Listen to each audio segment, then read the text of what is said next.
I just stumbled upon a shocking truth: we're not the customers, we're the product. Think about it, you're getting all these amazing free apps, but have you ever wondered what's the real cost? I mean, it's not like these big tech companies are just being nice, right? They're making billions of dollars somehow, and it's not from the apps themselves. I started digging deeper, and what I found is that it's all about data harvesting. They're collecting our data, our behaviors, our interests, and selling it to the highest bidder. It's like we're living in a world where surveillance capitalism is the norm. And it's not just about targeted ads, it's about creating a detailed profile of who we are, what we like, and what we're likely to buy. But here's the thing, we're not just talking about some abstract concept, we're talking about our personal lives. It's like having a friend who's always watching you, listening to you, and taking notes. And that friend is making money off of you, without you even realizing it. It's a pretty unsettling thought, isn't it? And it's not just about the apps themselves, it's about the ecosystem they create. It's like a big spider web, where every strand is connected, and every movement is tracked. They're using our data to improve their algorithms, to predict our behavior, and to influence our decisions. It's like they're playing a game of chess, and we're just pawns. But what's really interesting is that we're complicit in all of this. We're the ones who are downloading these free apps, who are sharing our data, and who are allowing them to track us. It's like we're trading our privacy for convenience. And it's not just about convenience, it's about the perceived value we get from these apps. We think we're getting something for free, but in reality, we're paying with our data. As I was thinking about this, I realized that it's similar to a loyalty program at a coffee shop. You know, where you get a free coffee after buying 10? It's a great deal, right? But what's really happening is that the coffee shop is collecting data on your buying habits, and using that to target you with more ads. It's the same with free apps, we're getting something for free, but we're also giving them something valuable in return. Now, I know some of you might be thinking, but what's the big deal? I've got nothing to hide. And I get that, I really do. But the thing is, it's not just about you, it's about the collective data that's being harvested. It's like a big puzzle, where every piece is connected, and every piece is valuable.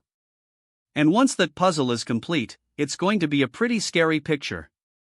As we navigate this complex world of data harvesting and surveillance capitalism, it's essential to remember that our privacy is at stake. We need to be aware of what we're sharing, and who we're sharing it with. It's like being in a relationship, you need to trust the other person, and you need to know what you're getting into.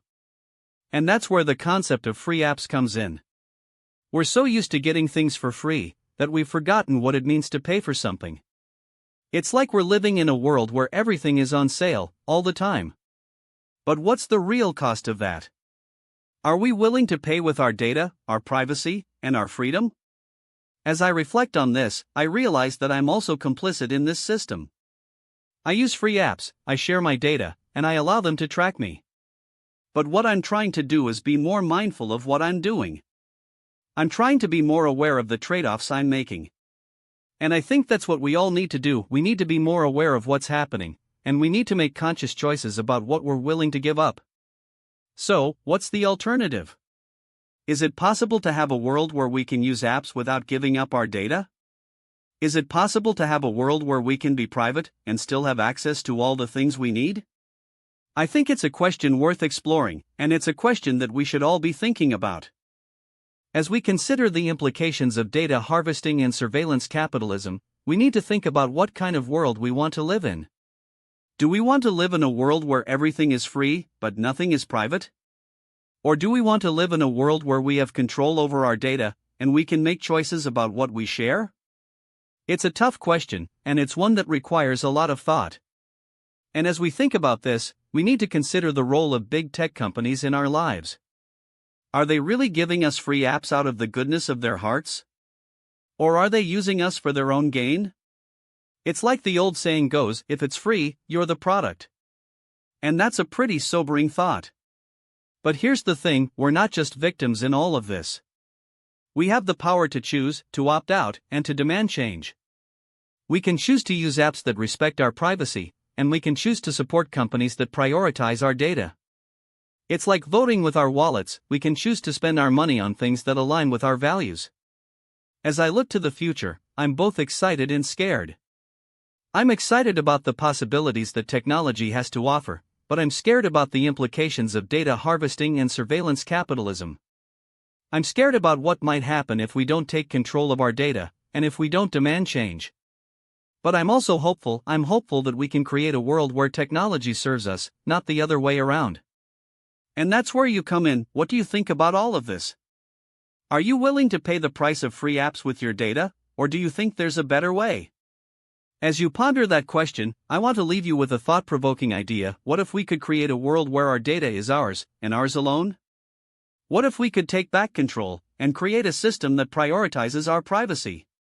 It's a question that I think we should all be asking ourselves, and it's a question that I'd love to hear your thoughts on. If you're as curious as I am about the intersection of technology and society, then join me on this journey of exploration, and let's uncover the truth together, one video at a time. And if you haven't already, consider subscribing to my channel for more content like this.